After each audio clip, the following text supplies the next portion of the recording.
Hey everyone, and welcome. Today we're going to talk about something super important, student advisement. We're going to dig into what really separates the good guidance from the kind of mentorship that can literally change a student's life. So, let's just jump right in. This is really the core question, right? We've all known counselors who are, helpful. But then there are those few who just have this incredible power to completely change a student's path. So what's their secret sauce? Well, it's not magic. It's actually a structured approach to becoming excellent at what they do. And it all kicks off right here, with individual planning. Now this is so much more than just, checking boxes and picking classes. It's really about methodically, step by step, building a solid foundation for a student's entire future. Okay, so to figure this out, we need a map. And that's exactly what this is. This is a professional rubric. You can see it's called Dimension 3.4, and it basically lays out the whole journey. It shows what growth looks like, from just starting out at improvement needed all the way up to distinguished. We're going to be using this framework as our guide for this whole explainer. And if that rubric is our map, then this right here, this is our destination. This is the ultimate goal, taken straight from that framework. It's all about helping students not just create, but also implement their own goals for academics, for graduation, and for what comes after.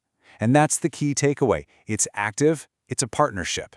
So let's see how this all unfolds. I want you to think about these different performance levels less like grades and more like rungs on a ladder. Each step you take up that ladder represents a real jump in skill, in your strategy, and in the impact you're having. And wow, this slide just perfectly shows you how big that climb can be. You've got the two ends of the spectrum here. On one side, basically nothing's happening. No activities for goal setting. But on the other, you have this amazing, consistent, step-by-step system that reaches every single student. The difference is just, it's night and day. Okay, so where does the journey start? Well, right here at the bottom rungs. If you're at improvement needed, it pretty much means there are some key knowledge gaps. Then you move up to developing, which is a good step. But the catch is, the support isn't getting to everyone. It's only hitting a select group of students, not the whole school. All right, let's climb up to the next level where things really start to build. We're talking about being proficient. Honestly, this is the standard that every professional should be aiming for. It's the solid, reliable, get-the-job-done core of really effective advisement. But what does proficient actually look like day to day? Well, it means you're right there with students, helping them make smart course choices. You're giving them activities to help them understand themselves better. Self-awareness. And you're keeping an eye on how they're doing, ready to step in when they need you. Basically, you're meeting all their essential needs. I love this slide because it's all about action. Look at those words: facilitates, helps, meets, prepares, monitors. These aren't passive things. These are the concrete, hands-on actions of a proficient counselor. It shows you're actively involved in those make-or-break moments in a student's journey, especially for the kids who might be struggling. But hey, being proficient is great, but it's not the top of the ladder. Now we get to the really exciting part. This is where we make the jump from just good advisement to something truly exceptional, something distinguished. So this really is the million-dollar question for anyone who wants to grow, right? How do you make that leap? What does it actually take to go from being solid and proficient to being genuinely accomplished? Well, let's break it down. When you're proficient, it's really all about meeting needs. But accomplished, that's all about anticipating them. See the difference?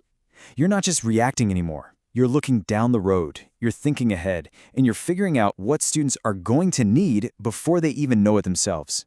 And this is a perfect example of that proactive leap. So look, on the left, the proficient counselor sees an at-risk student and meets with them. That's good. But look at the right. The accomplished counselor is actively identifying students who could be taking advanced classes and is building an action plan to help them get there. It's the difference between putting out fires and planting seeds. And then we get to the very top, the distinguished level. And here, two words are absolutely everything: consistently and systematically. This isn't something you do once in a while. This proactive, goal-driven support is baked into the DNA of the program, and it's for every single student. Everyone gets a written plan to help guide them. Okay, so doing all this amazing work is one thing, but how do you actually show it? How do you prove it's happening and track that journey to excellence? Well, that's where the evidence comes into play.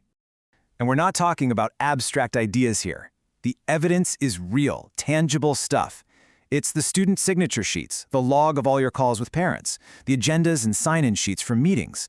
It's the course selection forms, the personal graduation plans, all of it.